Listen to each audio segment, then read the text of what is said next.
In this video, we are going to discuss about the Dalton's law of partial pressure. Let us start with the definition. According to the Dalton's law of partial pressure, total pressure exerted by the mixture of non-reacting gases is equal to the sum of the partial pressure of component gases present in the mixture at same temperature. In order to understand this simply, let us take an example.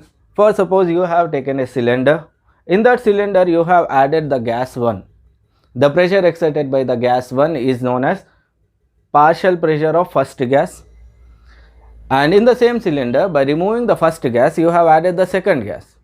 And second gas also exerts the pressure on the walls of the cylinder, and that pressure is considered as partial pressure of the second gas. And by removing the second gas, you have added now the third gas into the cylinder. When you have added the third gas into the cylinder with the same volume, then the pressure exerted by the third gas is considered as partial pressure of third gas, that is P3. You have added the three gases simultaneously into the same cylinder. Now our intention is to calculate the pressure exerted by the three gases. What will be the pressure exerted by the three gases? Here the pressure exerted by the three gases altogether can be considered as the total pressure, and remember that the total pressure of all the three gases present in the cylinder will be equal to the partial pressure of each gas in the cylinder. If you see the Dalton's law of partial pressure mathematically, it is equal to P total is equal to P1 plus P2 plus P3. This is Dalton's law of partial pressure. Now the question arises is, what is non-reactive gases? Remember, the gas molecules which does not react between themselves is known as non-reactive gases. And the next thing is partial pressure. What do you mean by the partial pressure?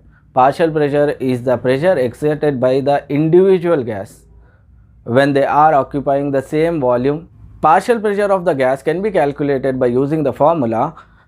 Partial pressure of the gas is equal to mole fraction of the gas into total pressure, which can be mathematically represented as partial pressure of the gas is equal to mole fraction, which is represented by X, and P total is nothing but the total pressure exerted by the all gas mixtures. And now let us see one more formula by which we can calculate the total pressure of the gas. Total pressure of the gas can be calculated by using formula P is equal to N1 plus N2 plus N3 into RT by V. Here, if we have taken three gases which are non-reactive in nature and have number of moles as N1, N2 and N3, and the volume of the vessel is V and the temperature is T, then the formula by which we can calculate the total pressure is P is equal to N1 plus N2 plus N3, which are nothing but the number of moles of each and every gas, into R, that is universal gas constant, T is the temperature at which the gas is preserved, V is the volume of the cylinder in which the gas is taken.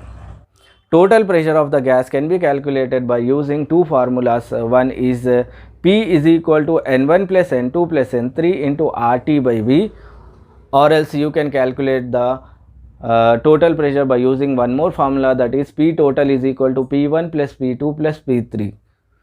This formula can be used when we know the partial pressure of each and every gas, and this formula is used when we know the number of moles, volume and temperature of the gas. This is Dalton's law of partial pressure, which states that total pressure exerted by the gases is equal to the sum of the partial pressure of all the gases present in the mixture at same temperature.